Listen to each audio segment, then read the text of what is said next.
భూమి అంతమైపోతుందని చెప్పడానికి సంకేతాలు మొదలయ్యాయా? అందుకే సముద్రం నుండి ఎప్పుడు చూడని వింత చేపలు కనిపిస్తున్నాయా? మొన్న సముద్రంలో ఒక పెద్ద పాము కనిపించిందని, సముద్రంలో సీ మాన్స్టర్ మేల్కొందని సోషల్ మీడియాలో ఒక వీడియో బాగా వైరల్ అయింది.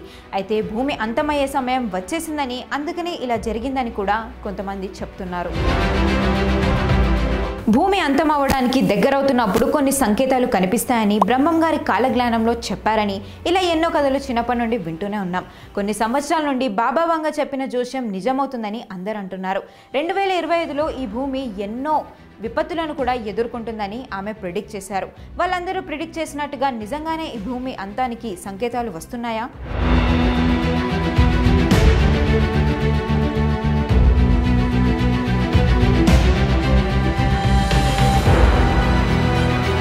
సముద్ర గర్భంలో ఉండే సీ మాన్స్టర్ బయటకు వచ్చిందని ఒక వీడియో సోషల్ మీడియాలో బాగా వైరల్ అవుతుంది.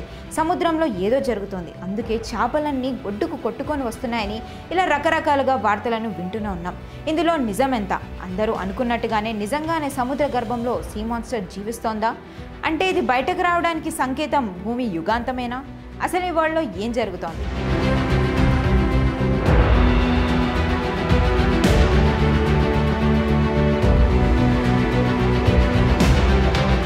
సీ మాన్స్టర్ మన భాషలో చెప్పాలంటే సముద్రపు రాక్షసి. ఈ పేర్లని మనం చిన్నప్పుడు మన తాత మా నానమ్మలు చెప్పిన కథల్లో విన్నాం, కానీ ఇంతవరకు ఎప్పుడు చూడలేదు. ఇవి నిజంగానే ఇప్పుడు కనిపిస్తున్నాయని అంటున్నారు. సోషల్ మీడియాలో ముందు చెప్పినట్టుగా ఒక వీడియో బాగా వైరల్ అవుతోంది. సముద్రంలో పాము ఆకారంలో ఒక పెద్ద చేప ఉన్నట్టుగా అది సీ మాన్స్టర్ అని, దాని పేరు లివియథాన్ అని అంటున్నారు. దీని పొడుగు అక్షరాల 800 కిలోమీటర్లు ఉంటుందట. అది గర్జిస్తే మంటలు వస్తాయట. అవును, నిజంగానే ఇలాంటి ఒక మాన్స్టర్ ఉందనే అంటున్నాయి కొన్ని చారిత్రక పుస్తకాలు. లివియథాన్ స్నేక్స్ గురించి కొన్ని వేల సంవత్సరాల క్రితం juice, Christian mythology, ancient middle east పుస్తకాల్లో దీని గురించి చెప్పారు. ఈ స్నేక్ బయటకు వస్తే యుగాంతం తప్పదని కూడా హెచ్చరించారు.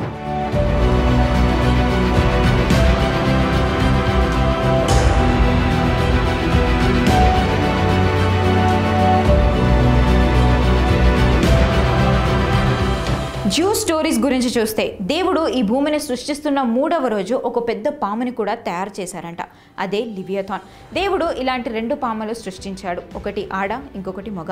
ఆ తర్వాత దేవుడికి ఒక డౌట్ వచ్చింది, ఒకవేళ ఈ 2 పాములు కలిసి మరో పాముకి జన్మనిస్తే ఎలా అని ఆడపాముని చంపేశాడు. ఇక మిగిలింది మగ లివియథాన్ మాత్రమే. ఆ పాము శరీరం మొత్తం ఇనుముతో చేసినట్లుగా చాలా షార్ప్గా ఉంటుందట. ఈ పాము సముద్ర భూభాగంలోనే ఉంటుంది, అంటే కంప్లీట్గా చీకటి ప్రదేశంలో ఉంటుంది. ఎప్పుడైతే భూమిపై అవినీతి, అక్రమాలు, అన్యాయాలు భారీగా పెరిగిపోతాయో ఆ రోజున ఈ లివియథాన్ సముద్రం నుండి బయటకు వస్తుంది. దాని నోటి నుండి వచ్చే అగ్ని జ్వాలల వల్ల మౌంటైన్స్, బిల్డింగ్స్ మంటల్లో కాలిపోతాయట. వాల్కెనోస్ పేలిపోతాయి. కానీ ఈ భారీ పాముని ఆపడం కేవలం మంచివారి వల్లే అవుతుందని కూడా జూయిష్ పురాణాలు చెప్పుకొస్తున్నాయి. మంచి వాళ్ళంతా దేవుణ్ణి కాపాడమని అడుగుతారు. అప్పుడు లివియథాన్కి భూమిపై ఉండే అతి బలమైన బెహెమోత్కి మధ్య పెద్ద యుద్ధం జరుగుతోంది. అప్పుడు దేవుడు భూమిపైకి వచ్చి ఈ 2 మాన్స్టర్స్ని చంపేస్తాడట. ఆ తర్వాత ఈ లోకంలో కేవలం మంచి వాళ్ళు మాత్రమే మిగులుతారు.